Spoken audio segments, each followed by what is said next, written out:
Did you know a bee understands compound interest better than most people? Not a metaphor, not a hot take, just a mildly uncomfortable fact. See, while we spent years in school memorizing formulas nobody ever uses again, nature already built the most powerful wealth system in existence over 100 million years ago. Before banks, before spreadsheets, before any finance bro told you to invest in yourself while selling a $997 course. In this video, I'm going to show you exactly how it works and what the bee does that you're probably not doing with your money. Stick around, because by the end I'll cover the mistake 90% of people make, even when they think they're doing everything right. Yeah, that sounded exactly like a finance guru. Anyway, real talk. Do you actually know the difference between simple interest and compound interest? Not kinda, not I've heard of it, like actually know it. Take your time. If you hesitated, don't worry, you're in excellent company. Most people don't, and that hesitation is, quite efficiently, costing you money every single month. Here's the breakdown. Do try to keep up. Simple interest. You put in $1,000, it earns 10% a year.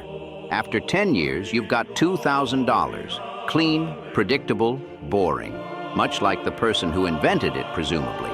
Compound interest, same $1,000, same 10%, same 10 years. But now you walk out with $2,594, nearly $600 more, for doing absolutely nothing different. Remarkable what happens when you simply don't interfere. That's not a rounding error. That's the entire game. And the bee?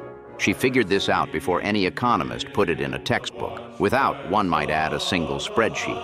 So what does a bee actually do when she collects nectar? She doesn't eat it on the spot. She processes it, converts it to honey, stores it in the comb, quietly, efficiently, without posting about it. That honey isn't for today, it's for winter. For when the flowers are gone, for when the colony grows and needs more fuel. Now swap the words out. I'll go slowly. Nectar equals your paycheck. Honey equals your savings. Comb equals your investment. Colony growing equals your net worth compounding. The bee takes what comes in, turns it into structure, and uses that structure to generate more resources. A self-reinforcing cycle. Groundbreaking, I know. And the wild part, the hive never stops growing as long as the cycle keeps running. More honey means more bees. More bees means more nectar. More nectar means more honey. That's the snowball effect. Biology invented it. Finance just gave it a name and charged a seminar fee. But here's the thing, if this is so obvious, why doesn't everyone just do it? Excellent question. Almost as if you've been paying attention. I'll get there in a second. But first, let me show you the dark side of the hive, the part nobody really talks about.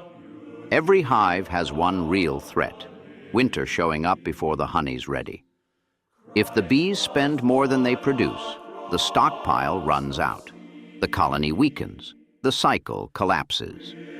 Nature, as it turns out, does not negotiate. Now think about your own finances. How many times have you gotten paid, spent most of it, and by the end of the month there was nothing left to invest? Yeah, you were the the winter. And look, T, this isn't about income. It's not you don't earn enough. It's that the cycle never got started. You're consuming before you're storing. And when that's the pattern, compound interest literally cannot help you. It's not being difficult. It simply has nothing to work with. The bee never does this. She stores first, every single time. No exceptions. No, I'll start next month. So, the mistake 90% of people make, even the ones who think they're investing, they invest whatever's left at the end of the month. Which, spoiler, is usually nothing, or close to it. Congratulations on the strategy, truly. The bee does the opposite. She stores first, then lives on what's left. Sounds simple, right? And yet, this one shift separates a hive that survives winter from one that doesn't make it to spring. The margin between the two isn't talent, it's sequence. Practically speaking, the moment your paycheck hits, the first thing you move is your investment amount. Before rent, before groceries, before that thing you don't need but will absolutely buy anyway.